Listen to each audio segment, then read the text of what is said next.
And now, Channel R presents Discover Spotlight, an exclusive series of interviews with our favorite emerging artists, taking you behind the music. On today's Discover Spotlight, I'm speaking with famed pop dance music artist Ashley Paul. We went behind the scenes of her new single, The Infectious Fantasy, Come and Get Me. Until you come and get me, till you come and get me, till you come and get me, and I'll be waiting here until you come and get me, till you come and get me, till you come and get me. Listening to your new one there, it's a bop. It's a real good one. I like it, and I like the title, Come and Get Me. I think it all goes in really well. Thank you. Thank you so much. What made you decide to write that one? You know, it was an inspiration thinking of sort of a sexy story of a cat and mouse game in my mind, in a fantasy world, you know, in my mind of, you know, a girl chasing a boy or a boy chasing a girl, you know, sort of dancing in a club or chasing each other on the subway. I know that sounds so silly, but I just had this whole cat and mouse chase where they actually never meet. So it was kind of like very, I don't know, profound to what we all went through, where a lot of us were alone, you know, and we were kind of meeting people just like by Zoom. Yeah. Or passing in the night, and where someone sees someone on a tube or a subway, and they never see that person again, or they keep looking for that person, that sort of thing, I suppose, is it? Yeah, it's kind of like that. That was sort of my inspiration, but I didn't want it to be. It wasn't like a sadness from quarantine. It was more like a happy fantasy of something to look forward to. You know, seeing somebody you might like, but you might not get to meet them. You're not sure, because who knows when we'll be able to be out in a restaurant again, you know what I mean? Yeah. Just like all these different thoughts that were jumbling in my head. Yeah. And feel good though. You know, it feels like a feel good song. It was all very feel good though, like all very positive, looking forward kind of thing, you know? And is she a hologram? Or is he a hologram? You know, that kind of thing. Yeah. Yeah, I can hear that in it. It is a really good, that sort of real good feel good to it as well. And it's as you say, it's not sad. It has got a really good story to it. Yeah, I wasn't feeling sad when I wrote it. I was feeling it. When I wrote the hook, which I often write hooks in the shower. It's so silly, but I do.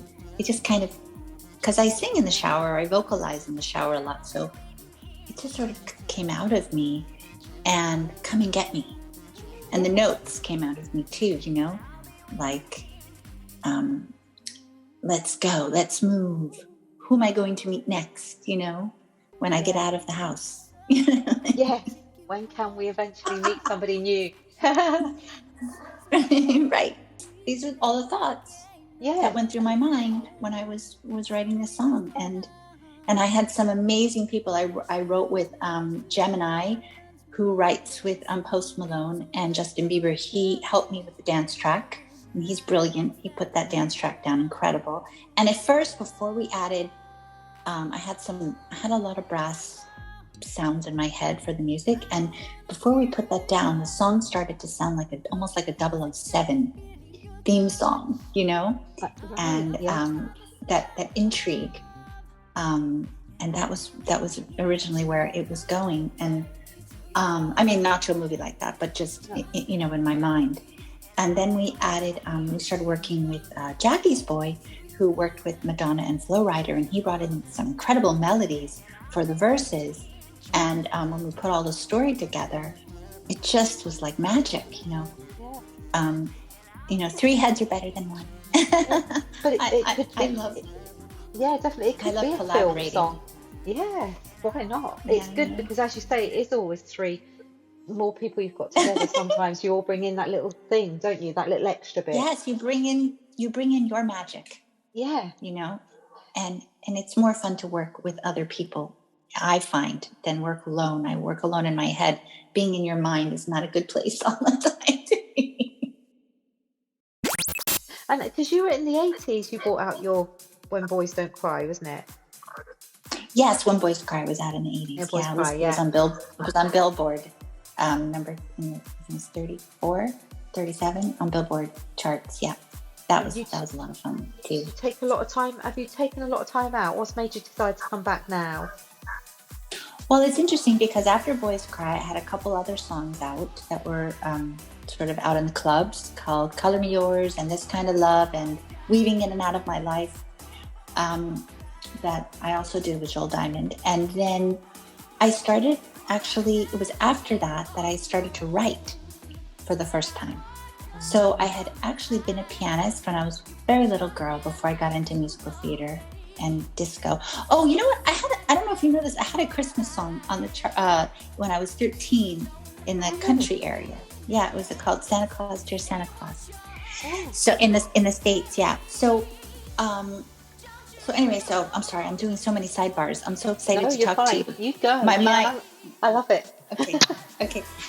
So, so when so I was a piano player when I was a little girl, and then I gave that up the minute I realized I could sing and connect with an audience, which was incredible to me, like to be able to connect and contribute to somebody's emotion, you know? Yeah. And once I did that, I didn't want to be sitting at a piano anymore. But I do play by ear, so I hear notes in my head. So what happened is I was always writing poetry, and nothing ever published or anything, just for myself.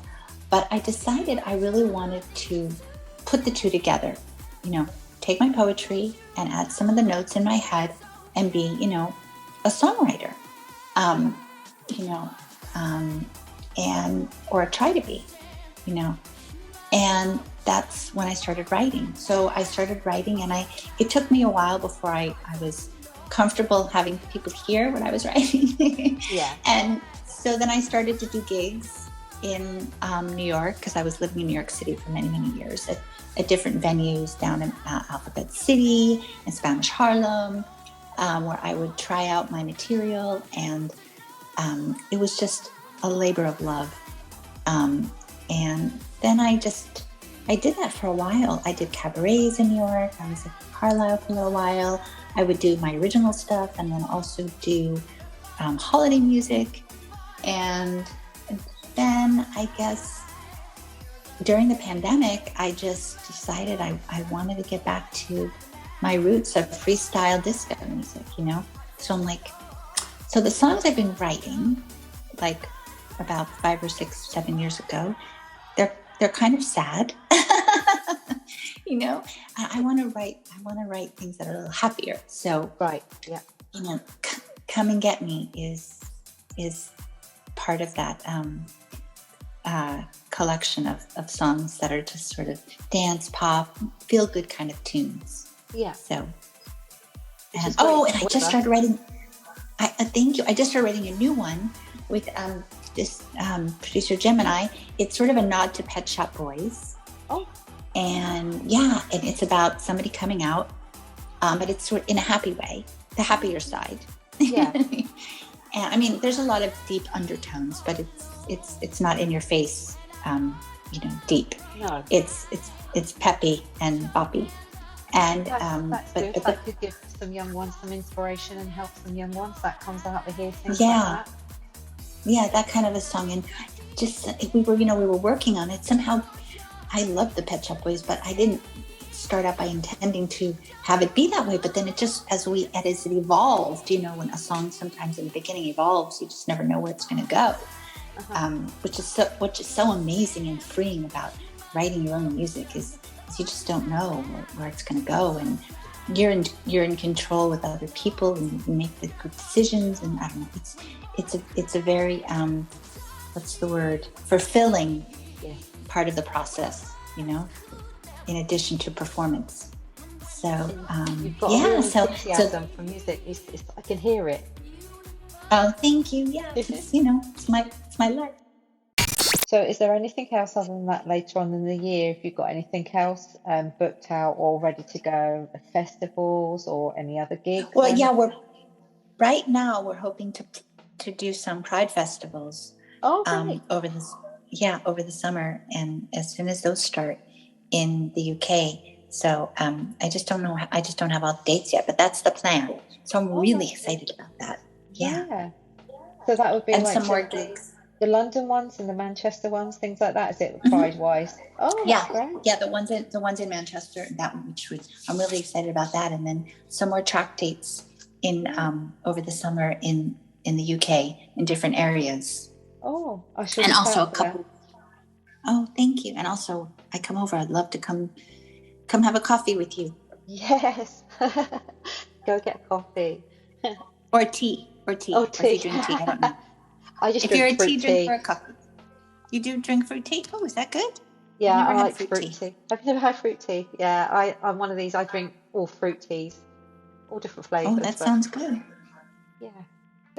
So if you've got this one out now, you're putting this out. Have you got any albums coming out then? Are you putting out, because you've got them other songs that you've written, are you going to put them into an album for this year? Yeah, we're gonna put all this into an album probably at the end, probably in August. Okay. And there is actually a song on the Dusty Springfield album in Memphis that I'm planning on recording as a cover. And I don't want to say which one because I want to surprise you. Yeah. But it's not the most well-known one. Not that all of her songs aren't well-known, but it's such, I mean, she's incredible. So that's going to be on the album too. And I was actually working on that song yesterday, and just note-wise and intonations and different things, and then I'll have this new song that I'm writing in April with Damon Sharp, and the new Pet Shop Boys song, and then another song I was thinking of, which is going to be, I know it sounds kind of funny, but it almost could be Come and Get Me Part 2. I'm thinking about that.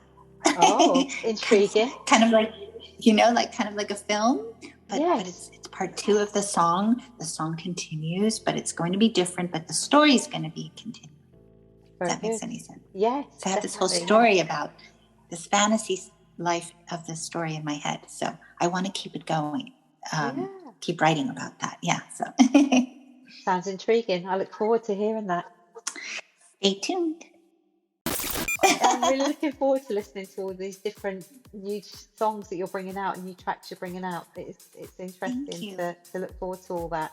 It's been really lovely speaking to you. You've been so lovely. It's been great chatting to you. Thank you. It was so nice to meet you, and thank you for having me. Oh, you're more than welcome. Thanks ever so much for your time. Take care of yourself. Okay, you too. Take care. Thank you. Bye-bye. Bye. Thanks for listening to Discover Spotlight. More music from the hottest emerging artists continues next on Channel R Discover.